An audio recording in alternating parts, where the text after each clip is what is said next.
저녁 식사 맛있게 하셨습니까?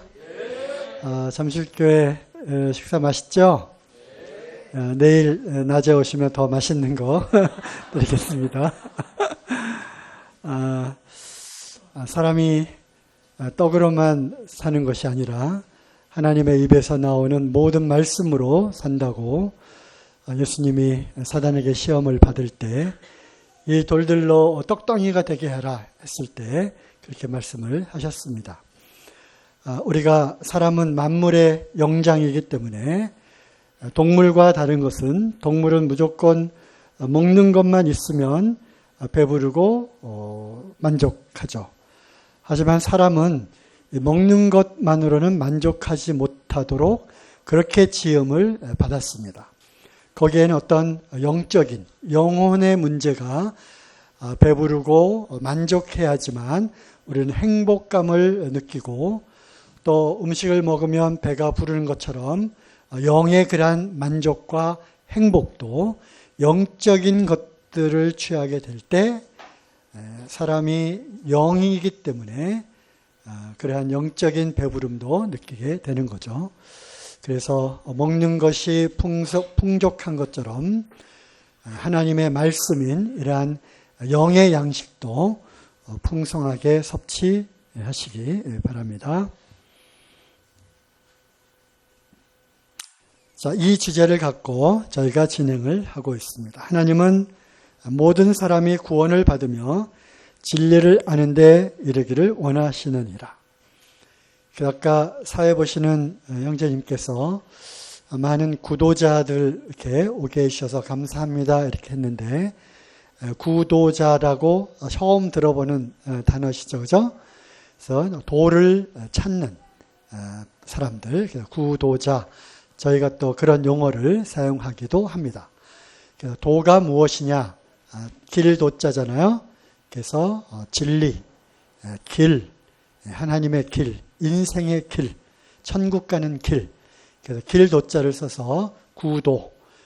그래서 오늘 주제 말씀처럼 이번 집회 주제 말씀처럼 진리의 그 도를 찾는 그러한 사람들. 그래서 찾아오셨습니다. 그러죠?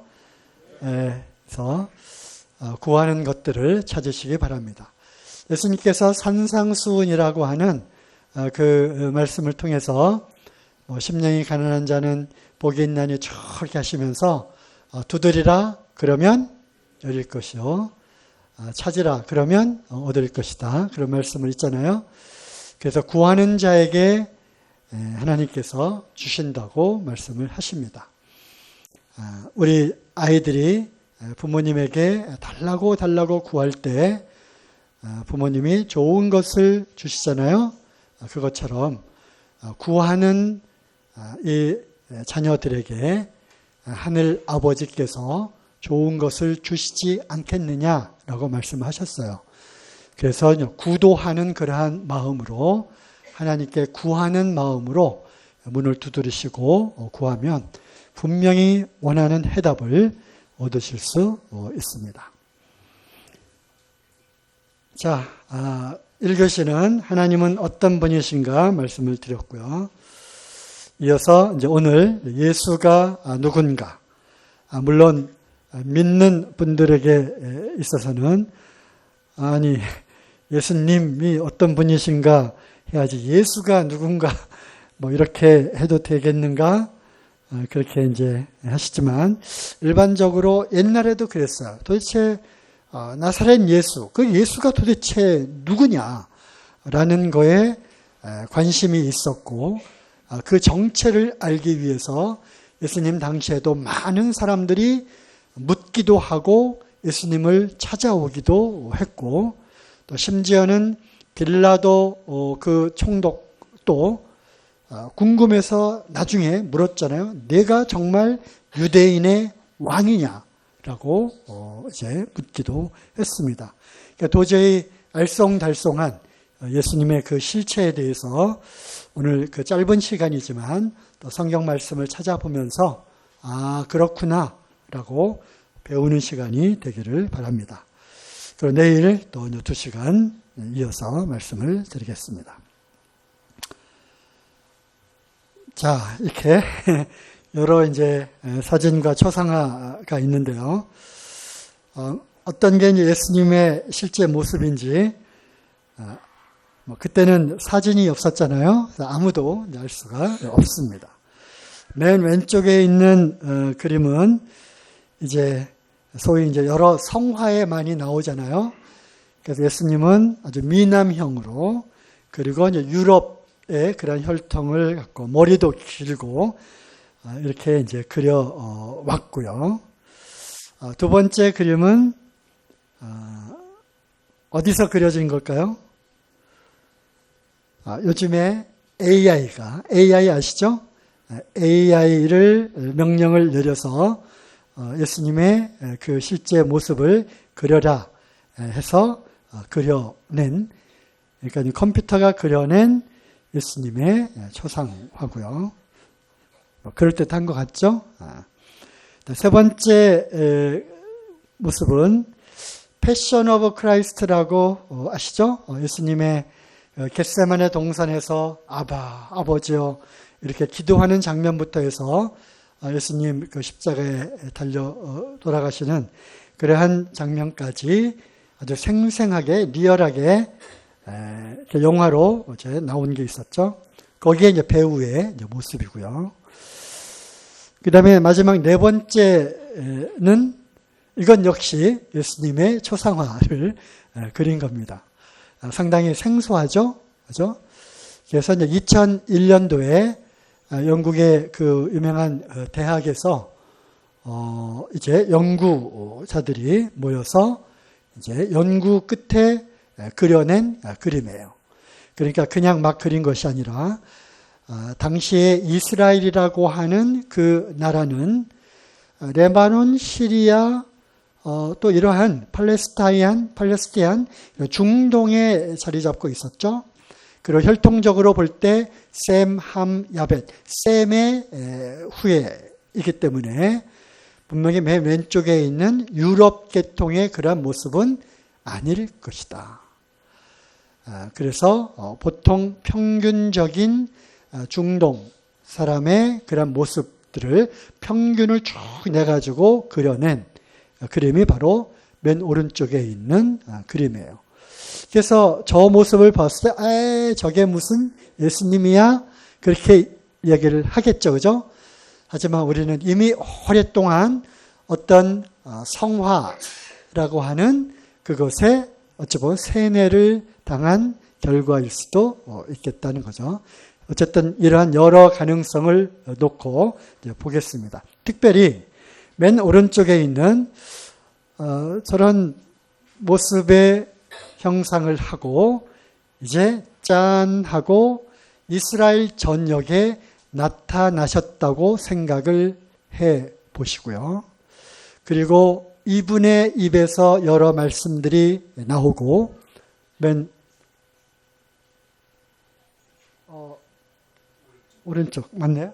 오른쪽에 있는 이런 분이 이제 내가 하나님의 아들 그리스도다 라고 이야기를 했을 때 많은 사람들이 표정이 어떠했겠는가를 한번 생각을 해보시기 바랍니다. 그리고 이사야서에 보면은 실제로 장차 오실 메시아에 대해서 이사야 선지자가 예언을 했어요. 그때 장차 오실 메시아, 즉 우리는 그분이 이제 예수 그리스도시죠. 그분의 모습을 마른 땅에 삐쭉 솟아난 참 볼품없는 가지처럼 비유를 했어요. 그래서 실제로 예수님의 모습은 아주 근사한 그러한 그리고 이제 그 허우대가 아주 멀쩡하고 늘씬하고 호남형의 그런 모습이 아니라 어떻게 보면 외적으로 볼 때는 상당히 볼품이 없는, 그리고 나사렛이라고 하는 동네는 이스라엘의 북쪽 변방에 있는 그러한 지방이었기 때문에 어떻게 보면 시골뜨기 청년의 모습으로 짠하고 나타나신 거예요.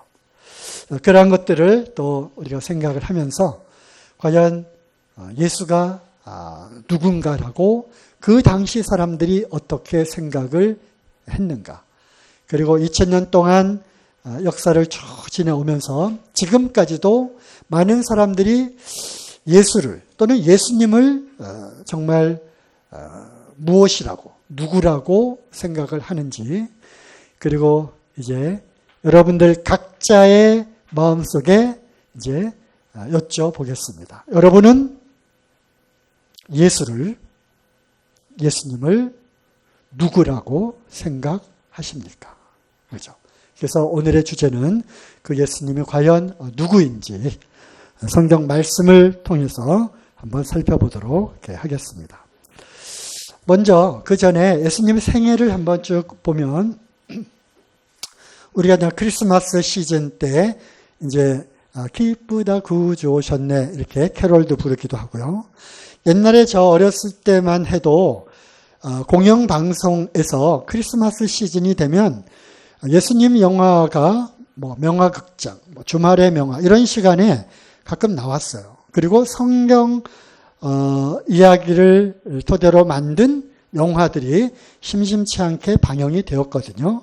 요즘에는 그런 거 이제 많이 찾아볼 수가 없고 어떤 특정한 종교를 강조하는 이런 것들에 대한 어떤 문제가 또 이렇게 야기가 되면서 많은 것들이 이제 지상파 방송을 통해서 나오지 않죠.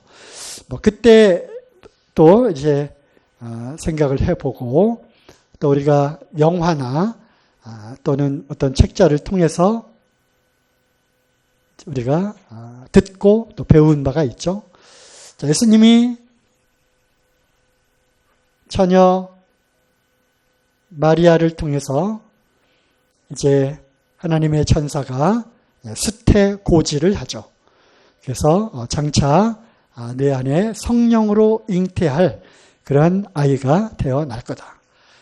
그 아이의 이름을 예수라 하라. 그리고 뿅 사라집니다. 그리고 때가 되어서 이제 아이를 출산할 때가 되었을 때 이제 당시 로마의 그런 지배하에 있었기 때문에 아우구스투스라고 하는 로마 황제가 모든 사람들은 특별히 모든 이제 유태인들은 자기 고향에 돌아가서 호적 등록을 하라. 그리고 그것이 곧 세금을 걷어들이는 분명한 명부가 되고 또 지배하고 있는 그 민족을 통치하는 그런 수단이 되기 때문에 그런 명령을 내렸습니다. 그래서 요셉과 마리아가 이제 배가 불러가지고 베들레헴으로 쭉 자기 고향으로 가게 되죠. 베들레헴은 다윗의 고향이었어요. 그리고 요셉과 마리아도 다윗의 족속이었기 때문에 베들레헴으로 이제 가게 됩니다. 거기에서 이제 아기를 낳을 때가 되어서 쭉 문을 두드렸지만 잠잘 데가 없었죠. 그래서 결국 어디에서 아이를 출산합니까? 마국간, 그렇죠? 마국간에서 출산을 하게 되고 그 다음에 누울 곳이 없으니까 어디에 누웠어요? 아기를 이제 보자기에 씌워가지고 말구유에 누웠죠. 좋게 표현하니까 말구유지 사실은 뭡니까? 짐승의 먹이통이죠. 짐승 먹이통에 이제 누이게 됩니다. 그래서 참 예수님의 생애는 이와 같이 마국간의 짐승 먹이통에 이제 오셨습니다. 그리고 이제 목자들이 가서 경배를 하고 그리고 시간이 흘러서 동방 박사들이 동방의 별을 보고 저거는 필시 어떤 왕이 태어날 그러한 징조다 하고서 별을 따라서 동방의 박사들이 쭉 오게 되고 분명히 왕이니까 왕궁에서 태어날 거다 해서 왕궁으로 가죠. 유대인의 왕으로 태어날 아기가 태어났습니까? 어디 있습니까? 물으니까 당시의 왕이었던 헤롯이 내가 왕이고 내 아들들이 그 다음 왕이 될 건데 이스라엘의 왕이 태어났다고 하면서 이제 결국 동방 박사들이 아닌데 하면서 하나님의 천사들이 명령을 받고 왕궁을 몰래 빠져나와서 베들레헴으로 별을 따라서 가게 되죠. 이제 헤롯 왕이 속았다 소식을 이제 이야기를 듣고 이제 베들레헴에 있는 2살 이하의 모든 남자아이들을 다 죽이게 되는데 이때 천사의 또 계시를 받고 아기 예수님은 부모님을 따라서 애굽으로 피신을 갑니다. 그리고 헤롯 대왕이 이제 죽었다는 소식을 듣고 이제 다시 이스라엘 땅으로 돌아가라. 하나님의 말씀이 임해서 거기서 어디로 가느냐? 베들레헴으로 돌아가는 것이 아니라 이제 갈릴리 호숫가에 있는 나사렛이라고 하는 동네로 가게 되죠. 거기서 이제 자라게 되는데 어린 시절 그리고 젊은 시절을 목수인 아버지 이름이 요셉이잖아요. 요셉은 당시 직업이 나사렛에서 목수 일을 하는 그러한 사람이었어요. 그래서 그 가정에서 어린 시절과 청년의 때를 보내게 되면서 목수의 아들로 이제 자라게 됩니다. 그런데 이제 하나님의 때가 되어서 이 하나님의 때가 언제냐 이것도 성경을 연구하다 보면 그리고 레위기나 구약 성경을 쭉 연구하다 보면 그 하나님의 또 정한 때가 또 있습니다. 그래서 나이 30이 되어서 하나님께서 이제 그 예수님을 통해서 해야 될 이 땅에 오신 그 목적을 이루는 그 뜻을 행하게 되는데요. 그러므로 예수님의 생애 가운데 나이 30이 되어서 이제 드디어 공적인 생애를 시작하게 됩니다. 이것을 공생애라고 그러죠. 그러면서 요단강에서 예수님보다 6개월 먼저 이 땅에 보냄을 받은 세례 요한으로부터 침례를 받고 그리고 이제 그 사역을 시작하게 됩니다. 사단 마귀로부터 40일 동안 굶주린 가운데 시험을 받기도 하고 첫사람 아담은 사단 뱀으로 들어오게 된 사단의 그 시험에 실패했지만 두 번째 아담, 인류를 살리기 위해서 이 땅에 오신 두 번째 아담이자 마지막 아담인 예수님은 그 사단의 유혹과 시험을 40일을 굶주렸음에도 불구하고 이겨내셨어요. 그리고 마귀를 쫓아버리고 본격적으로 하나님의 보내신 그 일을 하시게 됩니다. 회개하라 천국이 가까웠느니라. 하나님 나라를 선포하시고 그리고 내가 온 목적, 하나님의 뜻을 행하러 온 그 사실을 쭉 말씀을 선포하십니다. 가는 곳곳마다 특히 유대인의 회당에 들어가서 하나님 말씀을 선포하고 그리고 목수의 아들로만 생각했던 그 청년이 어떻게 저런 지혜로운 말씀을 할 수 있을까? 많은 사람들이 놀랐고요. 그죠? 그리고 많은 그러한 성경 지식과 율법에 아주 능통한 율법사들 조차도 감당할 수 없는 그러한 지혜로운 말씀을 쭉 말씀을 선포하십니다. 그뿐만이 아니죠. 사람들이 이제 믿지 않고 받아들이지 않음으로 인해서 예수님은 아주 신기한 능력, 하나님으로부터 오는 그러한 기적과 표적을 베푸시게 됩니다. 요한복음에 보면 그 기적과 표적을 통해서 하나님의 능력을 나타냄으로써 병자를 고치고 문둥병자를 고치고 태어날 때부터 안진뱅이 된 또 이렇게 손이 마른 이러한 많은 사람들 중풍병자를 낫게 하고 심지어는 죽은 자들을 살리고 하는 하나님만이 하실 수 있는 놀라운 권능을 베푸시게 되는데 그것이 목적이 아니라 그것을 하는 목적인 무엇이었어요? 이걸 통해서 나는 그냥 보통 인간이 아니라 하나님으로부터 보냄을 받은 하늘로부터 보냄을 받은 그러한 자라고 하는 것을 믿도록 하는 방법으로 하나님의 권능을 행했던 그러한 일들을 하시게 됩니다.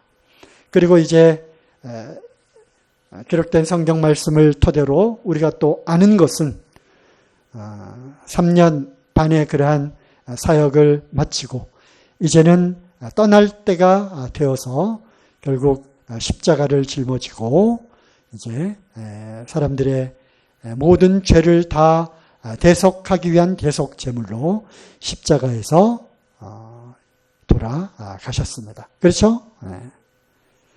그것이 예수님의 생애입니다. 짤막한 생애죠. 이거는 역사가 증명을 하고 있고요. 지어낸 이야기가 아니라 많은 다른 그러한 역사가들에 의해서도 이렇게 동일한 성경 기록과 동일한 역사적인 사실입니다. 그뿐만이 아니죠. 죽은 자들 가운데서 사흘 만에 다시 부활하심으로 거기서 끝난 것이 아니라 부활하신 그러한 모습을 생생하게 드러내시고 또 많은 증인들에게 보이셔서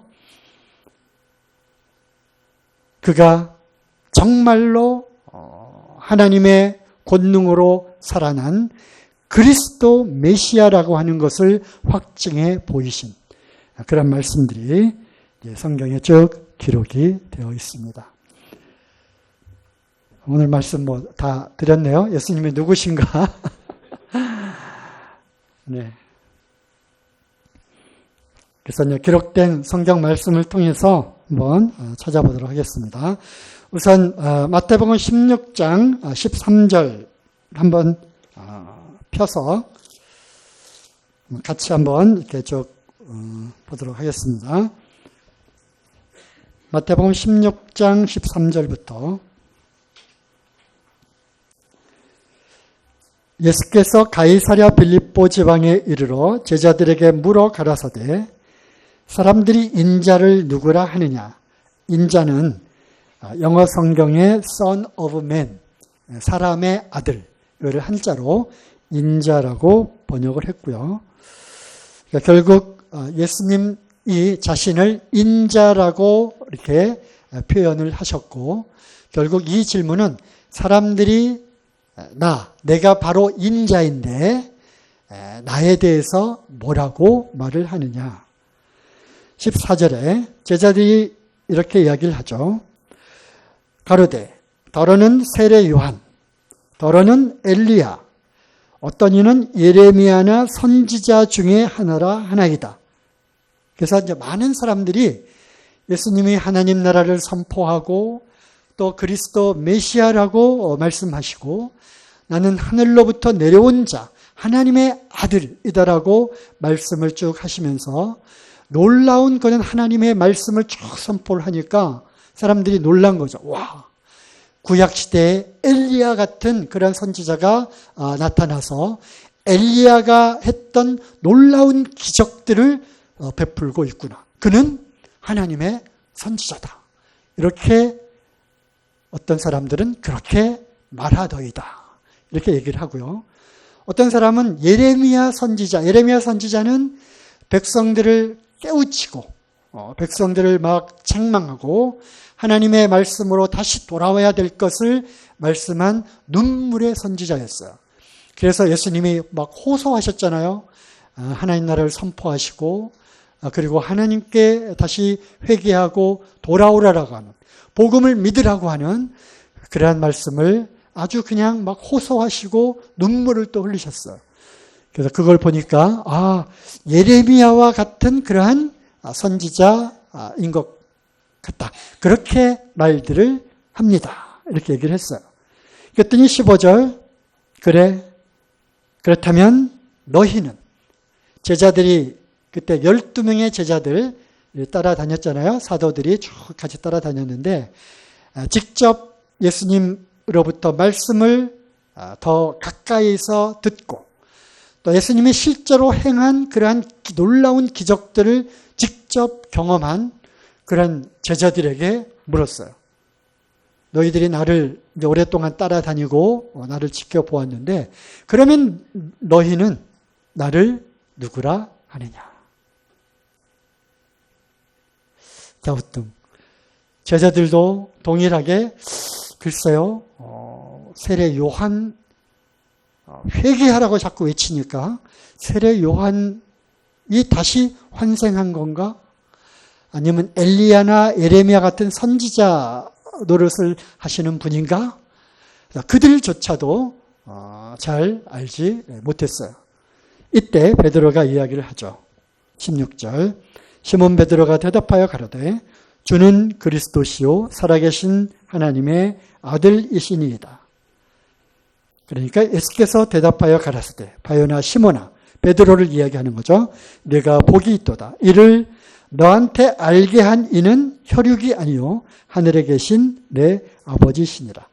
즉 네가 어떻게 이것을 알 수 있었지?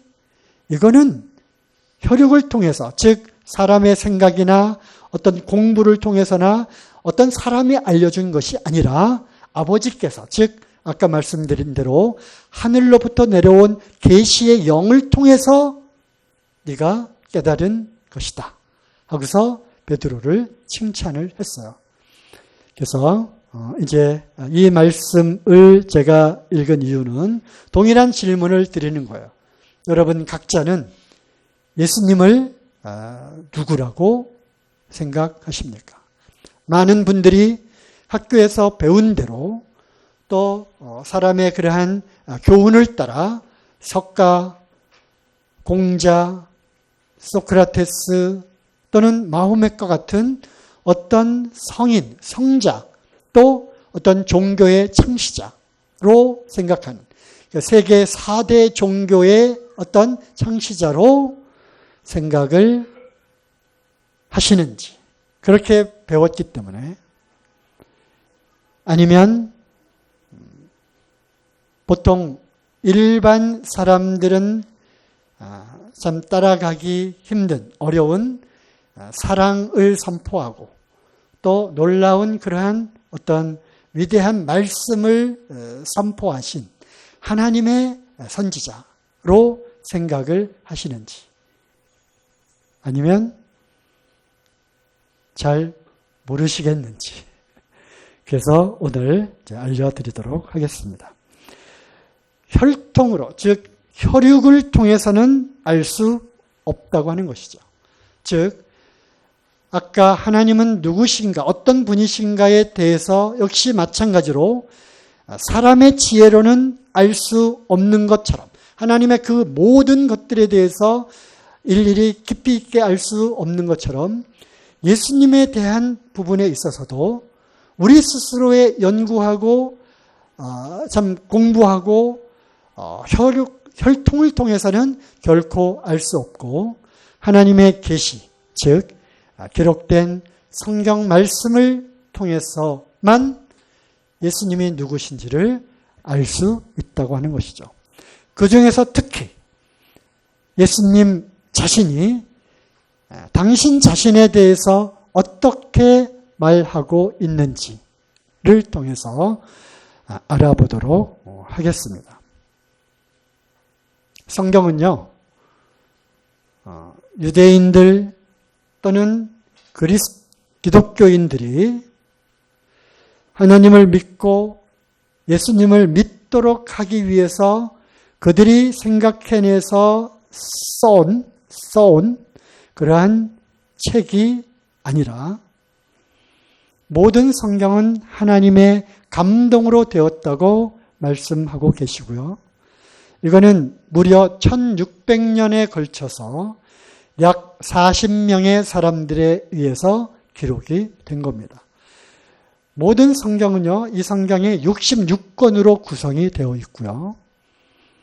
그리고 거기에는 사람의 손을 빌어서 하나님께서 하나님의 사람들을 통해서 계시의 영을 통해서 받아 쓰도록 그리고 하나님이 이루신 일들을 경험한 사람들이 그러한 것들을 기초로 해서 그러한 것들을 쭉 기록을 한 것입니다.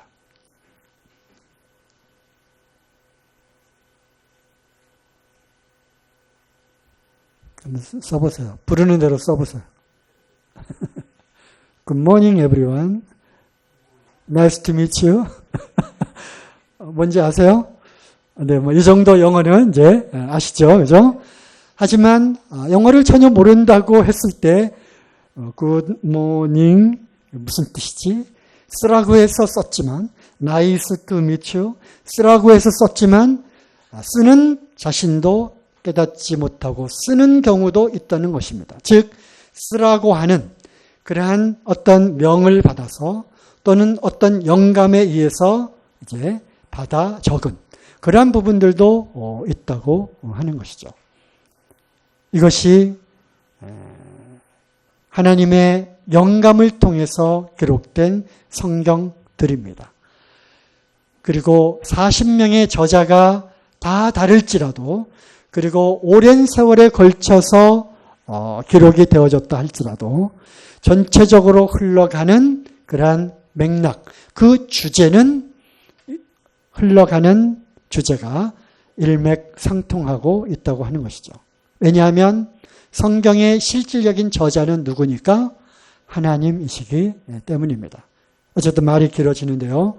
그래서 예수님에 대해서도 우리가 알려면 하나님의 이 계시의 영을 따라서 기록을 한 하나님의 말씀을 통해서 누구신지를 우리는 알아야 한다고 하는 것이죠. 그 중에서 몇 군데를 한번 찾아보도록 하겠습니다. 첫째, 하늘로부터 오신 분입니다. 제 이야기가 아니고요. 성경에 그렇게 기록이 되어 있습니다. 제가 믿고 있는 하나님의 말씀에 의하면 하나님은 이렇게 예수가 누군지를 말씀하고 있다고 하는 것이죠. 요한복음 6장 38절 39절 내가 여기서 나는 예수님이죠. 내가 하늘로서 내려온 것은 내 뜻을 행하려 함이 아니요 나를 보내신 이의 뜻을 행하려 함이니라. 내가 즉 예수님이 이와 같이 말씀을 하셨어요. 나는 하늘로서 내려온 자다. 나는 땅에 속한 자가 아니고요. 아담의 후손, 아담이 자녀를 낳고 자녀를 낳고 자녀를 낳고 자녀를 낳고 즉 아담의 씨로 이 세상에 태어나 아담의 씨가 아닌 사람들 없죠. 우리가 오랑우탕이 아니기 때문에 그리고 ET가 또 아닌 이상 다 아담의 씨에서 여기까지 번성해서 온 땅에 속한 아담의 후손들이죠. 하지만 유일하게 땅에 속하지 않은 하늘에 속한 하늘로부터 내려온 분이라고 하는 것입니다. 예수님이 자기 자신에 대해서 이와 같이 이야기를 하셨습니다. 믿거나 말거나 이것을 믿은 사람들은 예수님을 따라가고 하나씩 하나씩 그분의 말씀에 귀를 기울였고 그분이 행하는 놀라운 기적을 통해서 아 진짜다 맞네 점점 예수님에 대해서 알아가기 시작을 했고요. 그렇지 않은 사람들은 뭐라고? 네가 하늘로부터 왔다고 저런? 하고서 이단자로 이제 낙인을 찍은 거죠. 그리고 괴상망측한 말을 하는 그리고 후에 이 예수님을 따르는 자들을 향해서 너도 나사렛 예수의 그 이단을 따르는 자들이냐 이렇게 말할 정도로 궤변에 속한 그래서 이제 선택을 해야 되는 거다. 이 말을 예수님이 하신 이 말씀을 나는 받아들이고 인정할 것이냐 아니면 거절할 것이냐 이거 아까 창세기 1장 1절 말씀과 같은 거예요. 교회를 처음 나오신 분들이나 잘 모르시는 분들은 저걸 통해서 나를 기독교인으로 만들려고 하는구나 라는 생각을 하실지도 모르겠어요. 그렇다면 믿는 사람들은 도대체 무엇이냐? 이러한 허무맹랑한 이단에 속한 이러한 사람의 이야기를 듣고 2000년이 지나오도록 이거를 따르는 그 수많은 사람들이 있었단 말이냐? 여러분들이 이런 말씀들을 통해서 스스로 생각하고 판단하시기 바랍니다. 다음에 예수가 누군가? 하나님의 아들이라고 하는 것이죠. 마태복음 3장 16절부터 17절 말씀에 예수께서 세례를 받으시고 곧 물에서 올라오실 때 아까 말씀드린 대로 이제 요단강에서 세례 요한을 통해서 침례를 받습니다. 그 침례의 의미에 대해서도 또 이제 우리가 배우고 할 부분들이 참 많이 있죠. 예수님이 그러한 신성하고 신령한 분인데 그분이 왜 요한의 침례를 받아야만 했는가라고 하는 부분이죠. 어쨌든 예수님이 이제 세례를 받으시고 물에서 올라오시니까 하늘이 쫙 열리고 하나님의 성령이 이제 쭉 내려옵니다. 그 형상은 뭔가 그 어떤 날개가 있는 새 모양으로 이렇게 내려오죠. 하나님의 영은 보이지 않지만 많은 다른 사람들에게 증거로 나타내기 위해서 어떤 형체, 새의 그러한 날개의 형체를 갖고 성령님이 내려오시는구나라는 것을 볼 수 있도록 그렇게 형상화된 모습으로 오신 거예요. 그래서 예수님 위에 이제 임하십니다. 그리고 하늘에서 소리가 납니다. 이는 내 사랑하는 아들이요. 어디서 소리가 났다고요? 하늘로부터. 누구의 아들이요? 하나님으로부터 소리가 나는 거예요. 내 사랑하는 아들이다. 내 기뻐하는 자다. 그래서 소위 이 장면이 성부 하나님과 성자 하나님이신 예수 그리스도와 하나님의 성령님 삼위일체가 함께 이제 공생의 사역을 함께 시작하는 놀라운 장면으로 이제 보게 됩니다. 어쨌든 하나님께서 직접 증거하셨어요. 내 아들이다.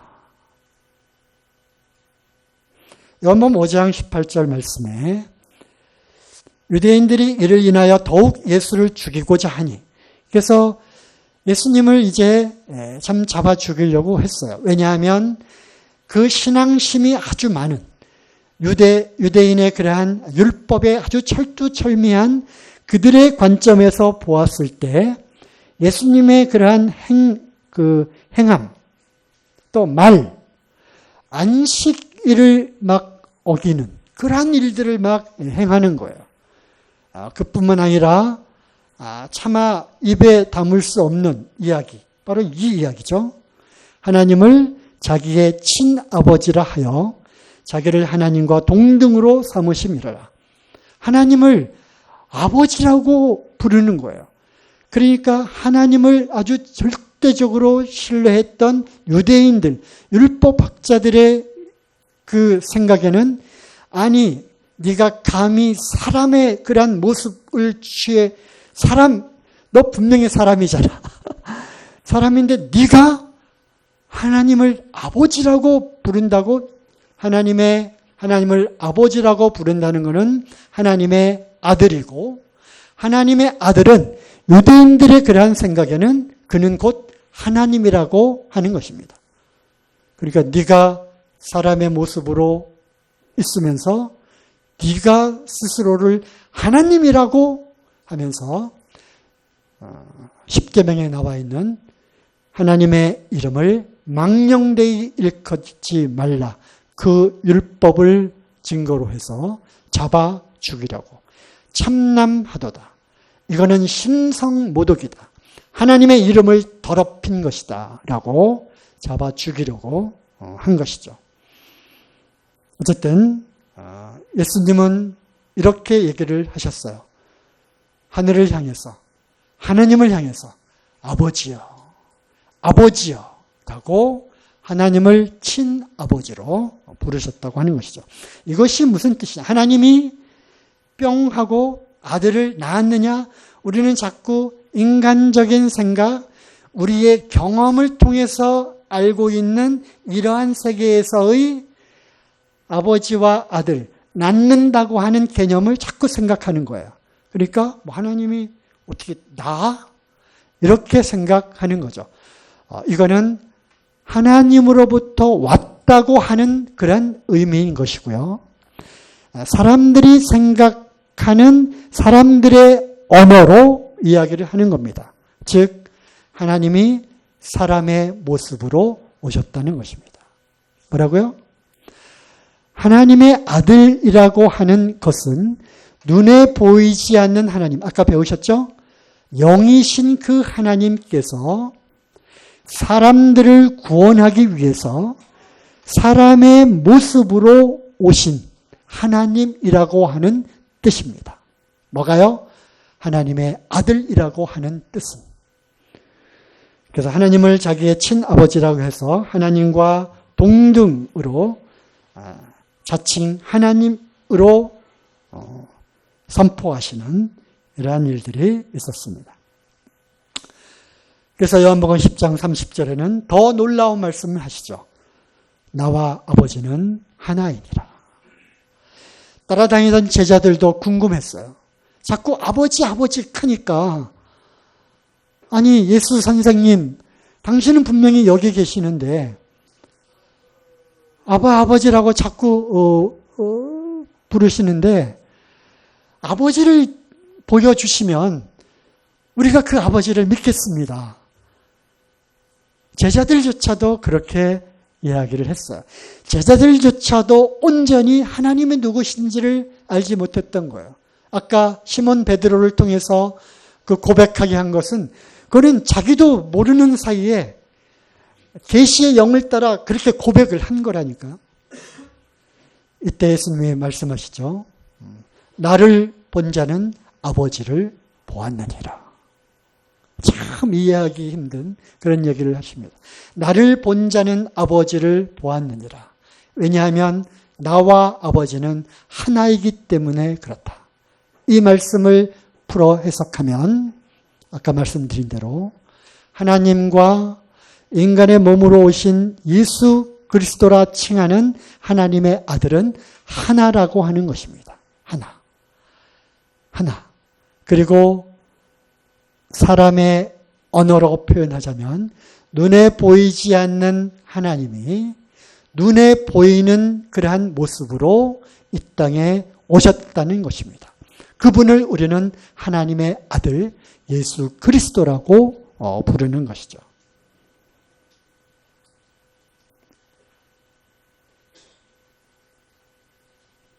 말씀을 선포하다 보면 때로는 이해시키려고 이렇게 노력을 할 때가 참 많이 있어요. 그래서 하나님의 말씀은 내 상식과 내 이해의 범위를 넘어갑니다. 이해가 되었기 때문에 믿겠다. 아니고요. 이해가 됐기 때문에 믿는 것이 아니라 그거는 이해하는 거죠. 그렇죠? 믿음은 내 상식과 내 경험과 또 나의 그러한 모든 그러한 경험과 상식을 뛰어넘는 것입니다. 그래서 내가 이해가 되어야지만 믿는 것이 아니라 이것이 하나님의 말씀이기 때문에 믿는 것입니다. 그리고 하나님으로부터 보냄을 받아서 이 땅에 오신 예수 그리스도, 그분이 이 땅에서 행하신 그 놀라운 일들을 통해서 그렇구나. 이분이 말씀하시는 것이 정말 맞구나라고 하는 그 이해를 통해서 하나씩 그 이해와 믿음 사이를 그 격차를 좁혀 가는 거죠. 골로새서 1장 15절 말씀에 그는 보이지 아니하시는 하나님의 형상이라고 말씀하십니다. 하나님을 본 사람이 없어요. 그렇지만 눈에 보이지 않는 하나님이 이 땅에 오신 것입니다. 눈에 보이지 않는 하나님이 눈에 보이지 않는 모습으로 오신 것이 아니라 눈에 보이는 모습으로 왔는데 그 눈에 보이는 어떤 형상이 사람의 모습으로 오셨다니까요. 왜? 사람을 구원하기 위해서. 빌립보서 2장 5절부터 8절 말씀에 너희 안에 이 마음을 품으라. 곧 그리스도 예수의 마음이니 그는 근본 하나님의 본체시나. 놀라운 말씀이죠. 예수 그리스도의 마음을 품어야 되는데 예수 그리스도가 누구냐? 그는 근본 하나님의 본체라고 하는 것이죠. 하나님의 본체. 하나님의 어떤 이미지, 하나님의 폼, 하나님의 형상. 그러나 하나님과 동등됨을 취할 것을 여기지 아니하시고 이제 하나님의 보내심을 따라 하나님의 그 품속에 있었던 독생하신 그 하나님이 이제 이 땅에 종의 형체를 가져, 종의 형체, 피조물 된 사람의 형체를 가져 사람들과 같이 되었고 사람의 모양으로 나타나셨으니 자기를 낮추시고 죽기까지 복종하셨으니 곧 십자가에 죽으심이라. 사람의 모습으로 이 땅에 오셨는데 그분이 하신 일은 십자가에서 죽은 일을 하신 거예요. 그죠? 참 이상하죠. 그죠? 이 땅에 하나님의 나라를 선포하고 하나님의 뜻, 즉 아버지의 뜻을 행하러 이 땅에 오셨는데 이 땅에서 공생의 사역을 시작하시고 불과 3년 반 만에 죽었어요. 더 오래 살면서 하나님 뜻을 이루고 하나님 나라를 선포하셔야 할 터인데 웬일인지 3년 반 만에 십자가에서 죽으셨어요.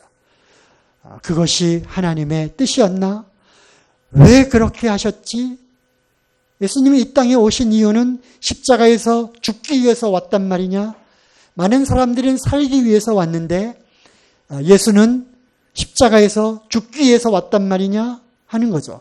수많은 크리스천들이 이제 존재하게 되는데 그런 것들을 또 다음 시간에 내일 살펴보도록 하겠고요. 어쨌든 하나님의 그 본체이셨던 눈에 보이지 않는 그분께서 사람의 모습으로 이 땅에 오셔서 십자가에 결국 죽으셨습니다. 아까 말씀드린 대로 본래 하나님을 본 사람이 없으되 그렇지만 아버지 품속에 있는 독생하신 하나님이 눈에 보이도록 나타나셨다는 것입니다. 독생자라고 우리가 부릅니다. 독생자. 유일하신 하나님의 아들. 유일하신 사람의 모습으로 오신 하나님.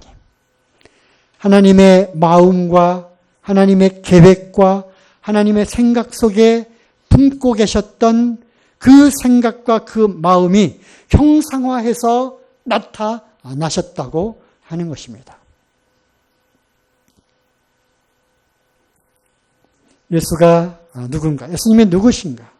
대속 제물이라고 하나님은 말씀하십니다. 성경은 그렇게 말씀하고 계십니다.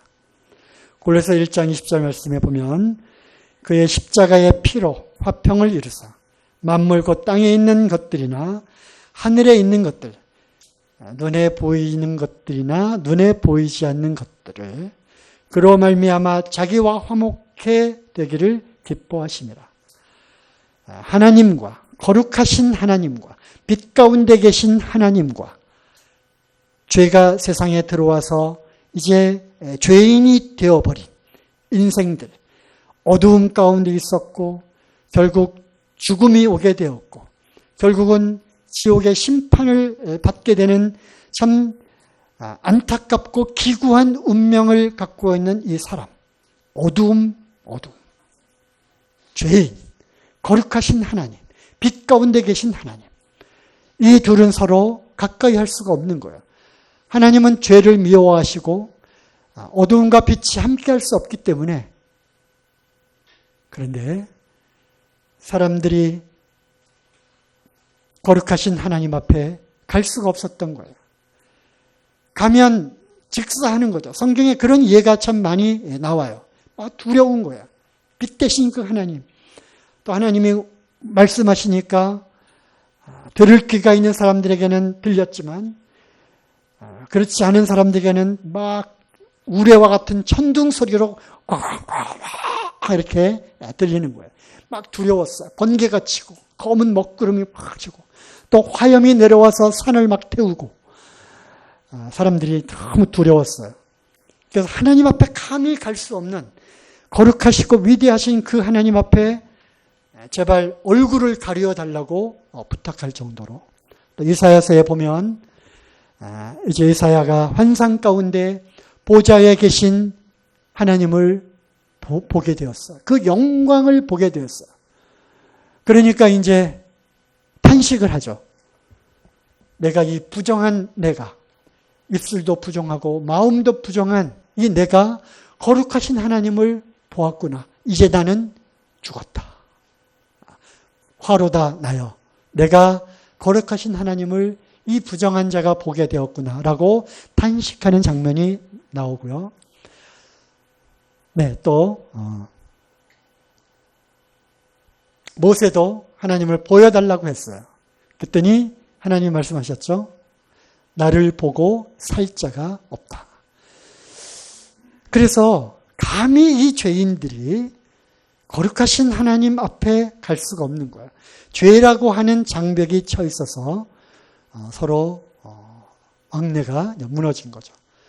그래서 내일 이 구원에 대해서 말씀을 드릴 건데, 그렇지만 예수님의 이 십자가의 죽음, 십자가의 피를 통해서 하나님과 사람 사이에 화평케 하는 그런 일을 하신 거예요. 결국 예수가 누구신가? 예수님이 누구신가? 예수님이 이 땅에 오신 이유는 십자가에서 죽기 위해 오신 것이고, 십자가에 흘린 그 피를 통해서 대속제물, 즉 하나님과 사람 사이에 대속제물, 화평케 하는 길을 열어주시는 그 역할을 하기 위해서 이 땅에 오신 것입니다. 이튿날 요한이, 세례 요한을 얘기하는 거죠. 침례를 받으시고 예수께서 자기에게 나오심을 보고 가로되 보라, 세상 죄를 지고 가는 하나님의 어린 양이로다. 이렇게 이야기를 합니다. 누가요? 세례 요한이 이야기를 하는 거예요. 예수님을 보고 그 계시의 영을 통해서 본 거죠. 그 전날 세례를 받고 하늘이 열리고 성령이 쭉 내려오고 하늘에서 음성이 내려오는 그 생생한 장면을 목격한 그가 그 다음날 예수님이 이제 탁 오시는 걸 보고 놀란 거죠. 영의 눈으로 본 거예요. 보라, 세상 죄를 지고 가는 하나님의 어린 양이 저기서 걸어오고 있다. 그래서 예수님은 누구라고요? 하나님의 어린 양으로 성경은 그렇게 말씀을 하십니다. 왜 하필이면 하나님의 어린 양으로 이야기를 했을까요? 예로부터 하나님께 나아가는 속죄 제물은 양, 또 염소, 송아지 이런 것들을 드렸어요. 그래서 어린 양을 보라라고 하는 말 속에는 뭐죠? 하나님의 대속제물, 희생제물이 되기 위해서 이 땅에 온 그 사람이구나 라는 말인 것입니다.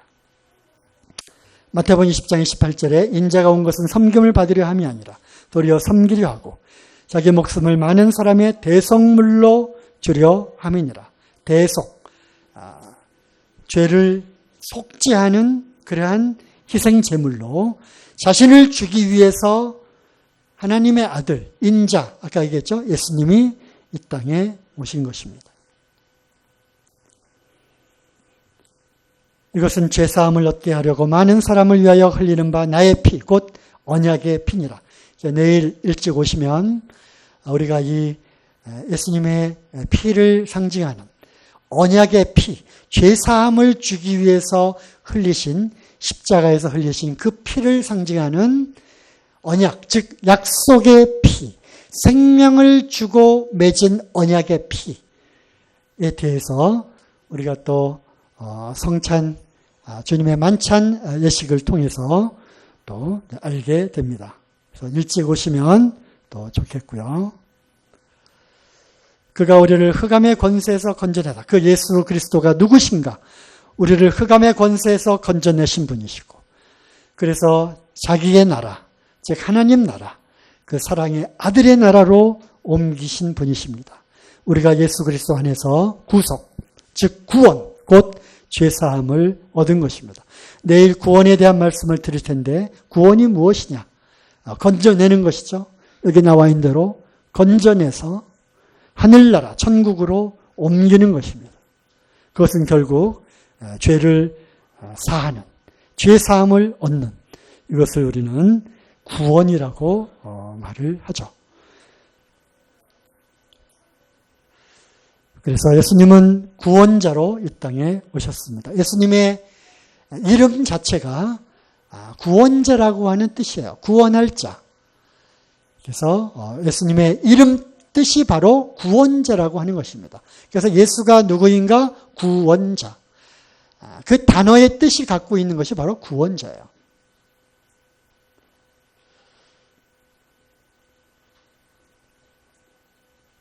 마지막으로 예수님은 만왕의 왕 만주의 주님이십니다. 예수님이 처음 이 땅에 오셨을 때는 대속제물, 희생제물, 십자가에서 피를 흘리고 처절하게 죽기 위해서 이 땅에 오셨다 하면 죽으시고 부활하셔서 지금 하늘보좌 우편에 올라가셨습니다. 사실입니다. 많은 증인들이 있었습니다. 그리고 이제 두 번째 이 땅에 내려오시게 되는데 그때는 어린 양으로 오시는 것이 아니라 모든 이 땅의 하늘과 땅의 모든 권세를 갖고 있는 만왕의 왕 만주의 주님으로 오십니다. 다시 오시는 그분은 어린 양이 초림 때 오신, 처음 오실 때 오신 예수님은 어린 양으로 오셨지만 그 어린 양이 두 번째 오실 때는 만왕의 왕 만주의 주님으로 오시고요. 한번 죽는 것은 사람에게 정하신 것이요 그 후에는 심판이 있게 되는데 산자와 죽은 자를 심판하실 그리스도 예수. 누가 심판하신다고요? 산자뿐만 아니라 죽은 자를 심판하실 예수 그리스도.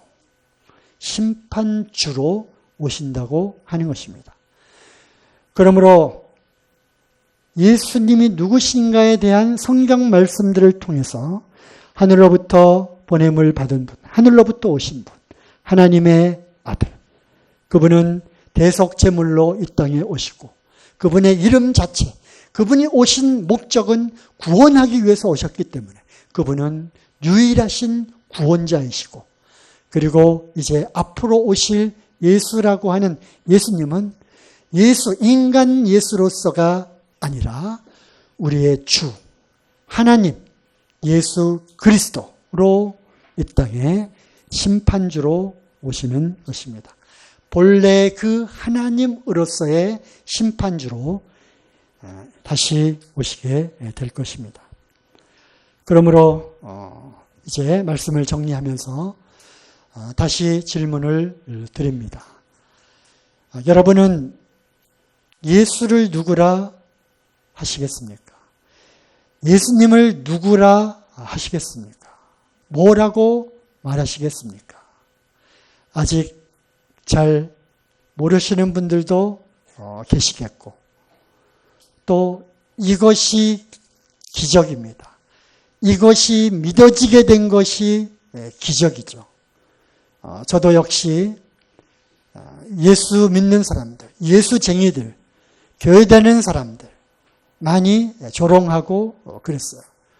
그 편협한 그 기독교관에 갇혀가지고 마치 로봇처럼 프로그램화된 그러한 사람들처럼 뭐 이렇다 하면 이렇게 하고 저렇게 하면 저렇게 하고 뭐 우리가 로봇이냐? 믿으면 천국 간다 그러고 믿지 않으면 지옥 보낸다 그러고 아예 처음부터 그러면 죄 짓지 않게 만들면 되지 하고서 따져 들었던 그런 사람들이에요. 그 예수 믿는 사람들이 불쌍해 보였어요. 왜? 저 세계에 갇혀 있는 거지? 다른 많은 그러한 것들 많잖아. 이것도 믿어보고 저것도 믿어보고 꼭 기독교가 아니더라도 이렇게 해탈하고 도를 깨닫고 구원받을 수 있는 많은 그런 길들이 있을 텐데 왜 유독 기독교인들만 그거 아니면 안 된다고 하느냐? 불쌍하다 끄집어내려고 그랬어요. 오히려. 그러나 참 그래서 이러한 말씀들이 믿어진다고 하는 것은 그거는 기적 중의 기적인 거예요. 기적이 무엇이냐? 예수님이 이 땅에 오시고 십자가에서 돌아가시고 부활하셨다고 하는 것, 이거는 탑뉴스 중에 탑뉴스죠. 이런 기적이 어디 있습니까? 두 번째 기적이 있다면 내가 어떻게 이 사실이 믿어졌지? 라는 겁니다. 네가 보았니? 아니죠. 보지 못하였지만 믿고 말할 수 없는 기쁨으로 즐거워한다고 이렇게 되어 있어요. 듣고 믿는 겁니다. 들을 때 믿음이 오는 거예요. 아까 말씀드린 대로 겸손히 그 앞에 무릎을 꿇고 내 생각 버리고 나의 어떤 지식적으로 그동안 쌓아왔던 거 버리고 이 세계가 있구나. 그래 좋다. 이 세계가 있다 하자. 여기에 한번 나도 한번 발을 한번 디뎌보자. 들어가 보자. 그리고 그들이 말하는 이게 정말 사실인가? 나도 한번 들어보자. 그러다 보면 나도 하다가 믿어지게 될지도 모르겠구나. 라는 생각을 하시고 이 질문을 늘 생각하시면 좋겠습니다. 예수님이 누구지? 정말 누구지? 그래서 예수님을 믿는 사람들이 그렇게 예수쟁이 하면서도 그 신앙의 길을 걷고 있고 수천 년의 역사들 가운데 그렇게 피를 흘리고 순교하면서까지 저렇게 믿음을 지키고 그리고 나는 이해할 수 없지만 자기의 모든 것들을 다 버리고 뒤로 하고 전 재산을 다 들여서 예수님을 전하고 또 예수님을 섬기는 이런 모습들을 볼 때 분명히 거기에는 뭔가가 있다라고 생각하시고 한번 믿기로 작정하시고 도전을 해보시기 바랍니다. 아시겠죠? 마지막으로 제가 저와 같이 살고 있는 어떤 여인에게 제가 이제 물었어요. 오늘 이런 말씀 할 거니까 제가 이제 복잡했어요. 예수님을 어떻게 설명하고 어떻게 소개를 해야 될지. 그래서 이제 뜬금없이 이제 물었어요. 머릿속에 계속 생각하다가 예수님이 누구지? 그랬더니 예수님 하나님의 아들 그리스도 예수님이시고 구원자잖아요. 그런 거야. 아니 그거 정답 말고 예수님을 잘 모르는 사람들, 처음 듣는 사람들에게 예수님을 어떻게 설명을 하지? 그러니까 이제 오늘 말씀을 준비하는구나를 알고 잠깐 멈칫했다가 이 이야기를 하는 거예요. 생명의 은인이잖아요. 얘기를 하더라고. 그렇구나. 지금까지 몇 가지 쭉 말씀을 드렸잖아요. 예수님이 누구신지 믿어지지 않고 잘 모르겠어요. 하지만 이거 하나는 꼭 오늘 가슴속에 마음속에 깊이 간직하고 가셨으면 좋겠어요. 예수님이 누구지? 나의 생명의 은인이다. 왜 생명의 은인이지? 내일 계속 이어서 말씀을 드리겠습니다. 예수님이 누구시라고요? 생명의 은인. 이거 하나 깊이 간직하시면 좋겠습니다. 마치겠습니다.